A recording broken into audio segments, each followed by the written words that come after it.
నగరి నియోజకవర్గంలో ప్రచారం ముగింపు దశలో వేగం పెంచారు టీడీపీ అభ్యర్థి గాలి భానుప్రకాష్.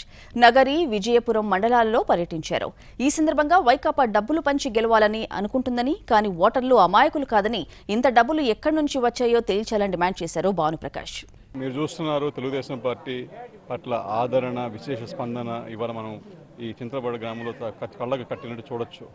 అది చంద్రబాబు గారు చేసిన మంచి పనులు, ఆయన చేసిన సాంఘిక సంక్షేమ కార్యక్రమాలు ఇవన్నీ కూడా ప్రజల్లో కూలంకషంగా ప్రతిబింబిస్తున్నాయి. అలాగే మేము రానున్న రోజుల్లో మరింత కూడా చేరువవడానికి మా మేనిఫెస్టో కూడా విడుదల చేశాం.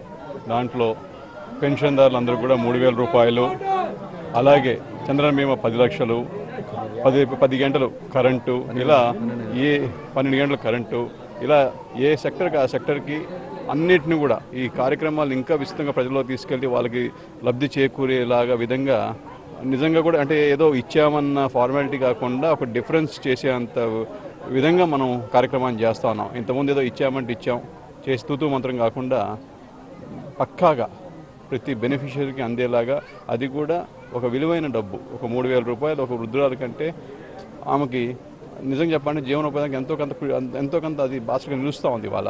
వాళ్ళు సమాజంలో మర్యాద బతుకుతున్నారంటే వాళ్ళ కాలం మీద వాళ్ళు బతుకుతున్నారు, ఎవరి దగ్గర చేయి చాచట్లేదంటే ఆ డబ్బు పనికొస్తూ ఉంది వాళ్ళు ఖచ్చితంగా.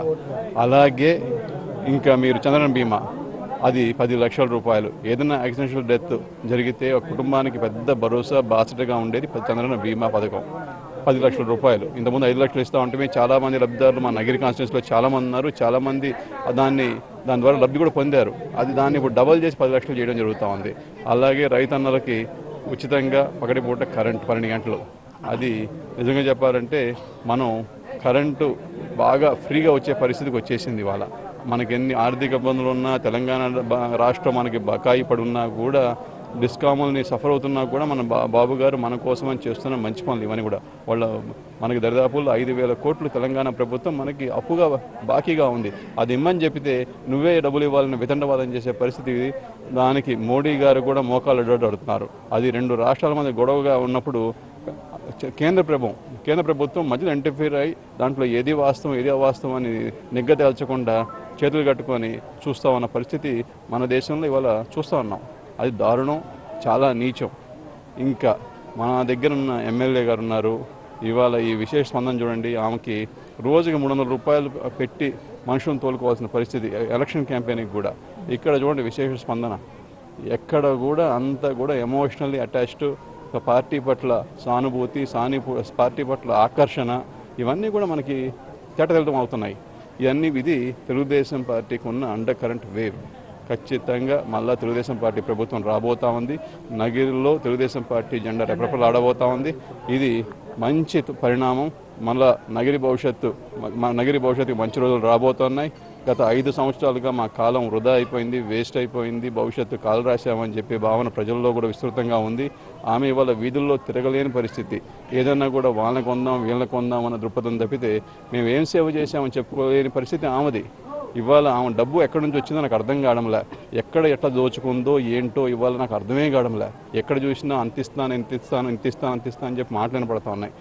ఆమె ఈ 5 సంవత్సరాల్లో ఈ కాన్స్టిట్యున్సీని కొల్లగొట్టింది. ఎందుకంటే నాకు బాగా తెలుసు, 2014 క్యాంపెయిన్లో ఇల్లు అమ్ముకున్నా, వాకిలు అమ్ముకున్నా, నాకేమీ లేదు, సానుభూతి మీద గెలిచింది. అది కూడా చిన్న బాటిల్ పట్టుకొని ఊరూరు తిరిగి సానుభూతి మీద గెలిచింది, సానుభూతి కోసమని. అలా అంటాం ఇవాళ కోట్లు 100 కోట్లు మాట్లాడుతూ ఉంది. ఎక్కడి నుంచి వచ్చినాయి ఈ డబ్బులు, ఎవరి దగ్గర దోచుకుంది? ఆమె చూసాం, ఆమె ఐటీ రిటర్న్స్ కూడా చూసాం, ఎక్కడ కూడా కోట్లు కనపట్టలే, కోట్లు కనపట్టలే. అలాంటిది ఇవాళ ఏడ నుంచి వచ్చినాయి అంటే నగరి ప్రజల్ని నిర్దాక్షిణ్యంగా దోచుకున్న డబ్బా నేను ప్రశ్నిస్తూ ఉన్నా. ఆమె నగిరి ప్రజలను నిర్దాక్షిణ్యం దోచుకున్న డబ్బా నేను ప్రశ్నిస్తున్నా. లేదా సోర్స్ చెప్పండి. ఇవాళ ఎక్కడ చూసినా కోట్లు అనేది మీకు నానుడైపోయింది నగిరి కాన్స్టిట్యున్సీలో. అది దారుణం. మా పరిస్థితి దీనికన్నా వేరే ఇతివృత్తం లేనే లేదు. ఖచ్చితంగా ఆమెకు ప్రజలు బుద్ధి చెప్పబోతా ఉన్నారు. ఆమె ఇంట్లో కూర్చోబోతా ఉంది. ఆమె టైం అయిపోయింది.